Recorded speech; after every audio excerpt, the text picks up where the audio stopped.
يهده الله فلا مضل له ومن يضلل فلا هادي له ونشهد أن لا إله إلا الله ونشهد أن محمدا صلى الله تعالى عليه وسلم. أما بعد فأعوذ بالله من الشيطان الرجيم بسم الله الرحمن الرحيم. إذا جاء أجلهم لا يستأخرون ساعة ولا يستعجلون.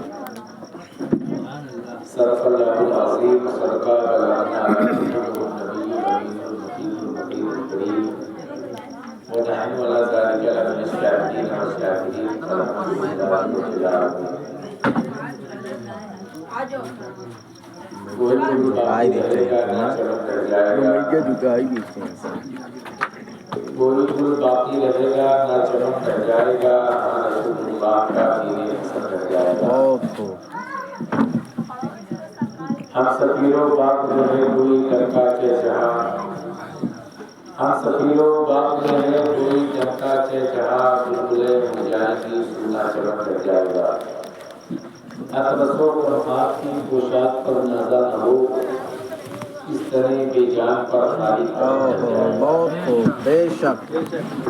حسن کو اوڑھ کر بستر میں جا کے لیٹ گئے، ہم اپنی قبریں مقرر میں جا کے لیٹ گئے. حسن کو اوڑھ کر بستر میں جا کے لیٹ گئے، ہم اپنی قبریں مقرر میں جا کے لیٹ گئے. تمام عمر ہم ایک دوسرے سے لڑتے رہے مگر مرے تو برابر میں جا کے لیٹ گئے. کیا بات ہے،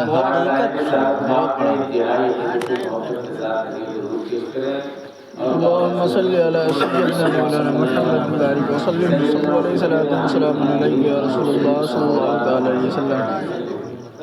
صلاة وسلام دائم عليك يا رسول الله صلى الله عليه وسلم.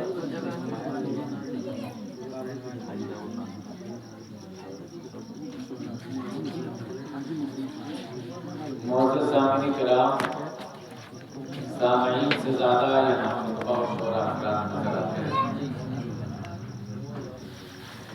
جس محفل میں ہم اور آپ بیٹھنے کی سعادت حاصل کر رہے ہیں، یہ مرحوم محبوب الحاج فواد علی صاحب کی اظہار ثواب کی محفل منعقد کی ہے. بالخصوص علی جناب وارث علی صاحب، علی جناب علی حسین صاحب، علی جناب محمد اللہ بھائی اور کرم فرما الحاج اکبر علی صاحب اور دیگر ان کے اہل خانہ نے مرحوم حاجی صاحب کے ایثار ثواب کی محفل منعقد کی ہے. اللہ عز و جل کی بارگاہ میں دعا گو ہوں پروردگار عالم علماء کرام کی اس آمد کی بارگاہ میں قبول فرمائے اور اللہ ان کے چھوٹے بڑے گناہوں کو معاف فرما کر انہیں کروڑ کروڑ جنت نصیب فرمائے. دوستو، علماء کرام کی ایک لمبی فہرست آپ حضرات دیکھ رہے ہیں. مقرر حضرات کو 10 منٹ کی ٹائم دی جا رہی ہے کیونکہ اصل کتاب مفکر اسلام حضرت علامہ مولانا معشوق علی احمد صاحب کی تحریر، ان کا بیان انشاءاللہ ہوگا. ہم لوگ درمیان میں صرف فہرست میں نام لکھوانے کی غرض سے آئے ہیں. چٹنی کے طور پر میں مختصر وقت میں موت کے تعلق سے کچھ باتیں آپ حضرات کے ذہن میں رکھوں گا. اس سے پہلے آئیے ہم اور آپ انتہائی یقین تو محبت کے ساتھ ایک بار درود پاک پڑھ لیں. اللهم صل على سيدنا شفيعنا مولانا محمد وعلى آله الكريم وعلى آله وصحبه صلی اللہ تعالی وسلم. اللہ عز و جل قرآن مجید و فرقان حمید میں ارشاد فرماتا ہے، اذا جاء اجلهم لا يستقدمون ساعة ولا يستأخرون، کہ جب موت کا وقت آ گیا تو انسان نہ تو ایک سیکنڈ پہلے مر سکتا ہے نہ ایک سیکنڈ بعد. اس کے علاوہ اللہ تبارک و تعالیٰ نے موت کے متعلق قرآن مجید میں متعدد مقامات پر ارشاد فرمایا ہے. حضرات، اس آیت کریمہ پر ہمارا اور آپ کا مکمل ایمان اور اعتقاد ہونا چاہیے کہ جب ہر انسان کی زندگی کا وقت اللہ رب العزت نے پہلے ہی سے لکھ کر کے رکھ لیا ہے اور اللہ تعالیٰ نے اس کی زندگی کے جتنے سانس پروردگار عالم نے لکھ دیا ہے اس سے زیادہ کوئی لے نہیں پائے. تو ظاہر سی بات ہے ہمیشہ ہمیں اس کی تیاری کرنی چاہیے. دوستو اللہ رب العزت نے ہمیں اور آپ کو پیدا فرمایا اور اللہ رب العزت نے پیدا کرنے کا مقصد بھی قرآن مجید میں ارشاد فرمایا. اللہ رب العزت فرماتا ہے خلق الموت والحیات لیبلوکم ایکم احسن عملا. میں نے تمہیں موت اور حیات اس لیے دیا کہ جو حیات کی جو زندگی ہے اس زندگی میں ہم تم کو آزمائیں کہ کون دنیا میں آ کر کے رانائیوں میں لہو میں پھنس کر کے اپنی زندگی تباہ کر لیا اور کون شخص اللہ رب العزت کو راضی کر کے جنت پا گیا. حضرات جنت کا جو معاملہ ہے وہ بندے کے اعمال پر منحصر ہے اور رزق کا جو تعلق ہے وہ اللہ تبارک و تعالیٰ نے قرآن مجید میں فرمایا الحمدللہ رب العالمین. تمام تعریف اس رب کے لیے ہے جو پوری کائنات کا پالن ہار. ظاہر سی بات ہے پروردگار عالم کیڑے مکوڑوں اور دیگر جتنے حیوانات ہیں سب کو روزی دینے کی ذمہ داری پروردگار عالم کی ہے. لیکن جنت و دوزخ یہ انسان اپنے عمل کی بنیاد پر پاتا ہے. دوستو یہ حقیقت ہے کہ ایک نہ ایک دن اس دنیا سے ہمیں اور آپ کو جانا ہے. انسان جو کچھ اپنے ہاتھوں کما کر کے جائے گا قیامت کے دن اللہ رب العزت اسی کے اعتبار سے اسے جنت و دوزخ عطا فرمائے گا.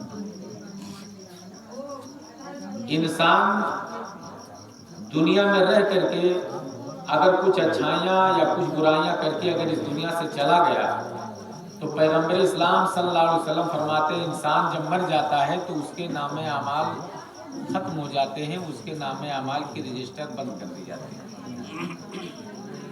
نبی کریم صلی اللہ علیہ وسلم فرماتے ہیں لیکن کچھ ایسے اعمال ہوتے ہیں کہ مرنے کے بعد بھی اس عمل کا اس مرنے والے کو اچھا اور برے کا اس کا جو بدلہ اسے ملتا رہتا ہے. مثال کے طور پر انسان نے اگر کوئی ایسی برائی کر کے اس دنیا سے چلا گیا کہ آج بھی اس کے اس کارنامے کو دیکھ کر کے لوگ برائیوں کی طرف جا رہے ہیں تو انسان اگرچہ مر گیا اس برے راستے کو ایجاد کرنے کی بنیاد پر اس کے مرنے کے بعد بھی اس کے گناہوں میں اضافہ ہوتا رہے گا.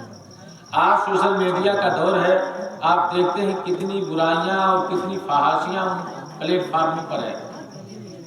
آج اگر کوئی شخص معاذ اللہ اللہ ایسا نہ کرے اگر کوئی بھی برائی پھیلا کر کے اگر کوئی مر گیا تو جب تک وہ فحاشی چلتی رہے گی سوشل میڈیا پر جب تک چلتی رہے گی انسان اگرچہ نہیں ہے لیکن وہ برائی پھیلا کر کے مرا ہے اس لیے اس کا گناہ اسے ملتا ہے.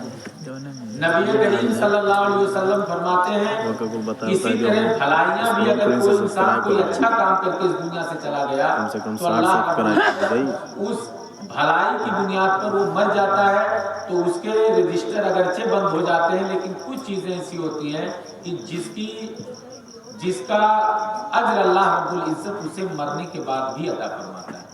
پہلی چیز انسان اگر مرنے سے پہلے اگر ولد صالح چھوڑ کر کے چلا گیا یعنی ایسے اولاد کو اس دنیا میں چھوڑ کر کے چلا گیا کہ وہ انسان نیک بھی ہے پرہیزگار بھی ہے یا یوں سمجھ لیں کہ اولاد چاہے وہ بیٹے کی شکل میں ہو یا بیٹی کی شکل میں ہو اگر مرنے والا اسے چھوڑ کر کے چلا گیا اور اگر اس کی اولاد نے اگر اس کے حق میں اگر قرآن مجید کی آیات بینات یا کسی فقراء مساکین کو کھانا کھلا دیا یا کسی ننگے کو کپڑا پہنا دیا یا مسجد وغیرہ میں کوئی ایسا کام کر دیا کہ جس سے اس کے باپ کو اس کا ثواب ملتا رہے تو ظاہر سی بات ہے وہ انسان اگرچہ اس دنیا میں نہ ہو اس کے اولاد کے اس عمل صالح کی بنیاد پر اللہ تبارک و تعالیٰ اس مرنے والے کو بھی اس کا اجر عطا فرماتا ہے. حضرات محترم میں اس حدیث رسول کے حوالے سے یہ بات میں چیلنج کے ساتھ کہہ سکتا ہوں کہ علماء کرام ہی نائب رسول ہیں اور علماء کرام کے تعلق سے حدیث رسول میں آتا ہے کہ نائب رسول یعنی یہ علماء یہ مولانا حضرات جس قبرستان سے گزر جاتے ہیں اللہ تبارک و تعالیٰ 40 دن کے لیے اس قبرستان کے مردوں کے اوپر سے عذاب کو اللہ دور فرما تعالیٰ دیتا ہے۔ یہاں پر اتنے علماء کرام آئے ہوئے ہیں اور ماشاءاللہ ایسے علماء حق ہیں کہ جن کے آنے سے اللہ تبارک و تعالیٰ جس گھر میں آ جاتے ہیں ان کے گھروں میں خیر و برکت کا نزول ہوا کرتا ہے۔ بے شک۔ اور ایسے علماء کرام تشریف لائے ہیں۔ میں حدیث رسول کے تعلق سے بات میں کہہ سکتا ہوں کہ اللہ تبارک و تعالیٰ ان علماء کرام کے آنے کی وجہ سے، ان علماء کرام کے قرآن اور دیگر اذکار و تذکیر کی بنیاد پر مرحوم حاجی صاحب کو اللہ تبارک و تعالیٰ کروڑ نصیب ضرور فرمائے۔ حضرات محترم، دوسری چیز ہوتی ہے کہ وہ علم جس سے فائدہ حاصل کیا جائے، اور تیسری وہ چیز کہ صدقہ جاریہ